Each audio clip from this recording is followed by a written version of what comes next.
Всем привет, меня зовут Алина. В этом видео я поделюсь с вами своей историей, как я избавилась от 20 лишних килограмм, а также от вредных привычек, которые меня, собственно, и привели в такое состояние. В конце этого видео вы узнаете о самых эффективных способах, как избавиться от вредных привычек для достижения желаемой цели. Когда я весила почти 75 килограмм, я очень много говорила о том, как я хочу похудеть, как я хочу заняться правильным питанием и пойти в спортзал на постоянной основе. Но мои действия абсолютно не совпадали со словами на тот момент. Я находилась в ловушке своих неправильных привычек. Несбалансированное питание, переедание, заедание стресса.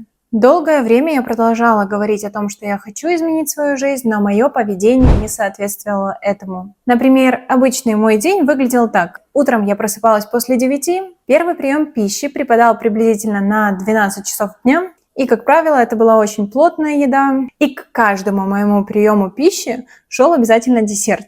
Дальше я шла на работу, принимала клиентов, после возвращалась домой, и вечером с моим молодым человеком мы могли начать ужинать даже после 10 вечера. Наш ужин мог сопровождаться каким-то алкогольным коктейлем, жареным стейком, в добавку, например, какой-то гарнир из жареной картошки. А про то, что можно скушать какой-то легкий салат, я вообще тогда не думала.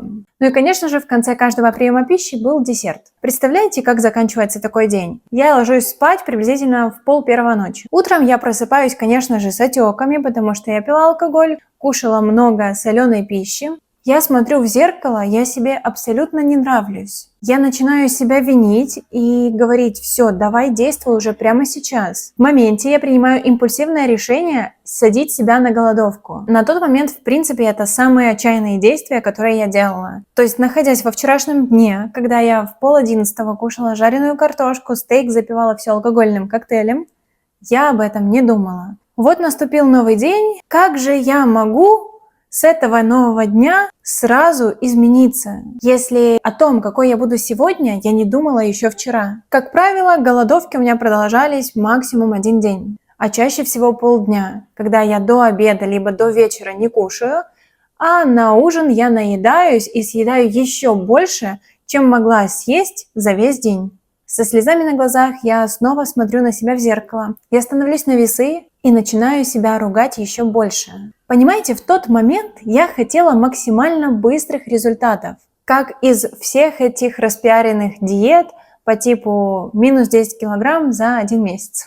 Моральное состояние такие диеты очень и очень сильно подрывают. Ну и в целом очень тяжело за 1 день поменять свое мышление на 180 градусов. Мои все привычки абсолютно подтверждали мой образ жизни на тот момент. Кстати, на моем YouTube-канале уже есть видео о том, как именно я похудела на 20 лишних килограмм. А если вам интересно узнать подробнее о том, как состоял мой процесс похудения, ссылку на это видео прикреплю в описании. На тот момент мое окружение также полностью соответствовало мне. Среди моих подруг, каких-то девушек, знакомых, не было таких, которые хотят, либо уже сейчас правильно питаются, ведут здоровый образ жизни. Все начало меняться в тот момент, когда я поняла, что нужно посмотреть на себя со стороны. Я проанализировала, как проходит мой день, какие привычки я имею, как в питании, так и в общем распорядке своего дня. Как часто я залипаю в социальных сетях, с какими мыслями я засыпаю и с чем я просыпаюсь. Про себя характеристики я написала в первой колонке. А во второй колонке я написала характеристики той девушки, которой я стремлюсь быть. И я поняла, что мои привычки полностью соответствуют моему образу жизни. И вместо того, чтобы ставить для себя резкие ограничения по типу «я сажусь на голодание с завтрашнего дня», такие решения нужно менять на более спокойные и маленькие действия, которые девушка из этого списка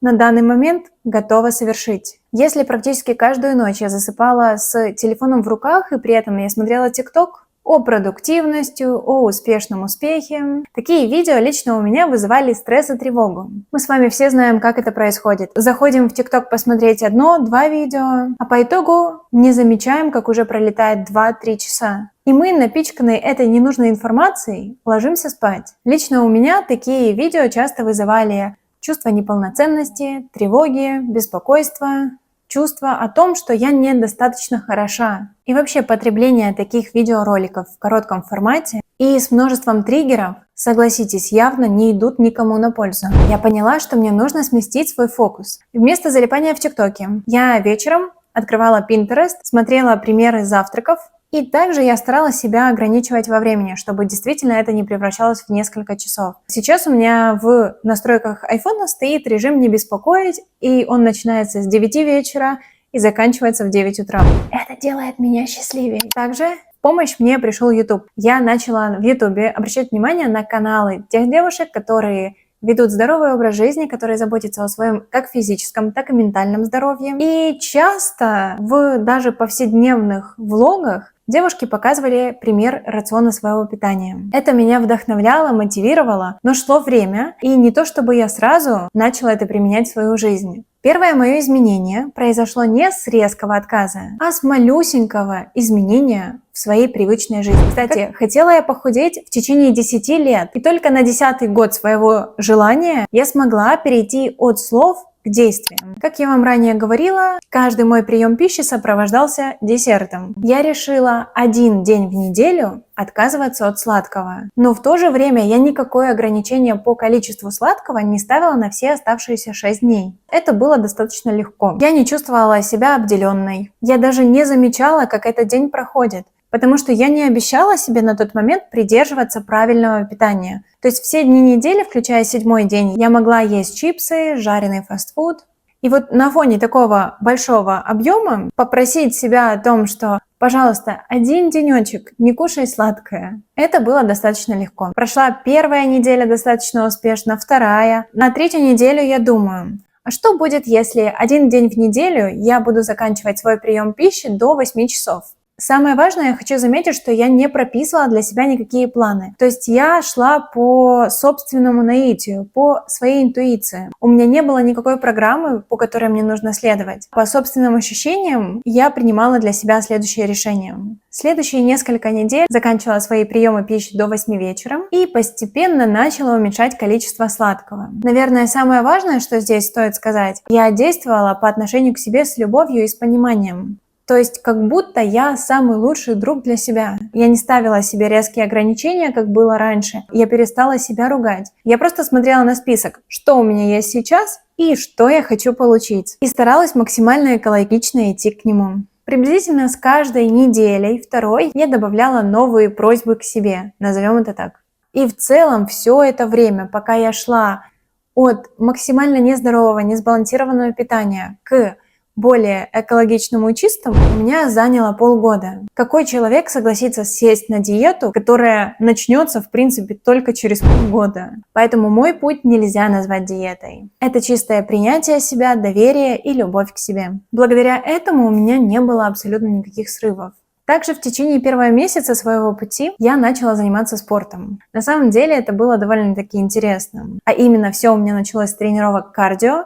Я включала YouTube и занималась вместе с тренером. И таких тренировок у меня было до 2 на 2 недели. То есть это абсолютно не было постоянно. Пришло время, я полностью удалила TikTok. Я все больше и больше смотрела тех девушек, которые меня мотивируют. Некоторые из этих девушек советовали полезную литературу, которая поможет для себя создать ту рутину, которая относится к здоровому образу жизни. Я вам могу порекомендовать такие книги. Одна из первых книг – это «Магия утра». Я тот человек, который по возможности вставал после 9, а то и после 10. Сейчас я каждый день без надобности, но с большим желанием для себя я встаю в 6:40. И многие сейчас из вас заметят, что есть люди, которые относятся к совам, есть, которые относятся к жаворонкам. Но еще раз, мой личный пример доказывает, что все можно поменять. 2-я книга, которую я хочу порекомендовать, это «Атомные привычки». Как раз в этой книге сказано о важности формирования коротких привычек. О том, что не нужно сразу для себя ставить слишком тяжелые и объемные задания, с которыми в 90% случаев вы просто не сможете физически и морально справиться. Чтение психологии мне очень помогает совершенствоваться как личностно, так и держать свою рутину в желаемом для себя порядке. Часто те книги, которые оказывают на меня достаточное влияние, я делюсь в своем телеграм-канале. Также в телеграм-канале мы с вами видимся чаще, поэтому кому интересно, обязательно заглядывайте.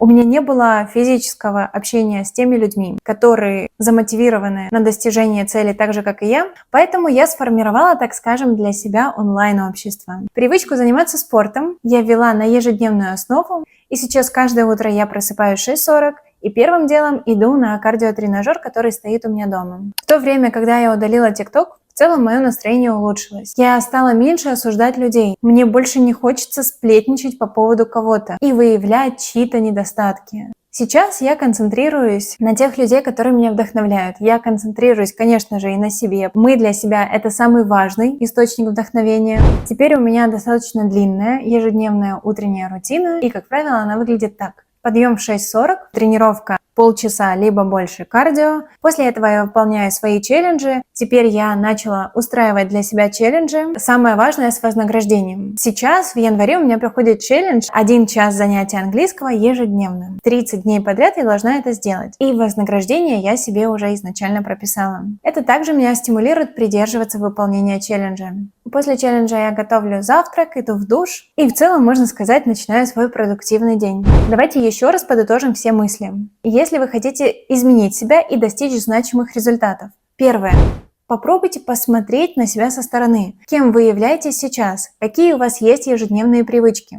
Рядом в колонке пропишите характеристики того человека, которым вы стремитесь стать. И сравните их. Не ставьте для себя резких ограничений. Попробуйте концентрироваться не на том, что у вас выходит плохо, а на том, что вас вдохновляет и мотивирует. Если вы чувствуете, что у вас также соцсети отбирают моральные силы, как и у меня, попробуйте ограничить себя от них, либо вообще последовать моему примеру и удалить. Если вам не нравится ваше окружение, вы всегда можете для себя создать онлайн-окружение, к которому вы стремитесь в физической жизни. Попробуйте из этого списка действовать по 1%. 1% того, что у вас есть сейчас нежелательное, вы берете и убираете. Кому-то этот путь может показаться очень долгим, особенно тем людям, которые просто не умеют ждать. Но мой вам совет — наберитесь терпения. Для того, чтобы выработать привычки, вы должны максимально мягко действовать со своими привычками, которые у вас есть на данный момент.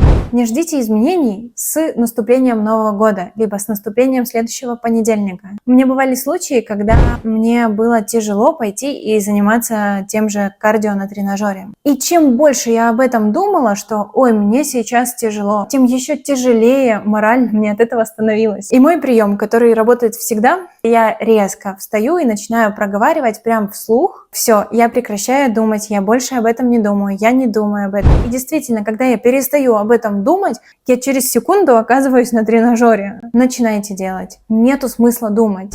Вам все равно это нужно сделать. На этом канале уже доступно видео о том, какие именно полезные привычки помогли мне похудеть на 20 килограмм. Эти привычки универсальны, поэтому если ваша цель достичь таких значимых результатов, смотрите это видео.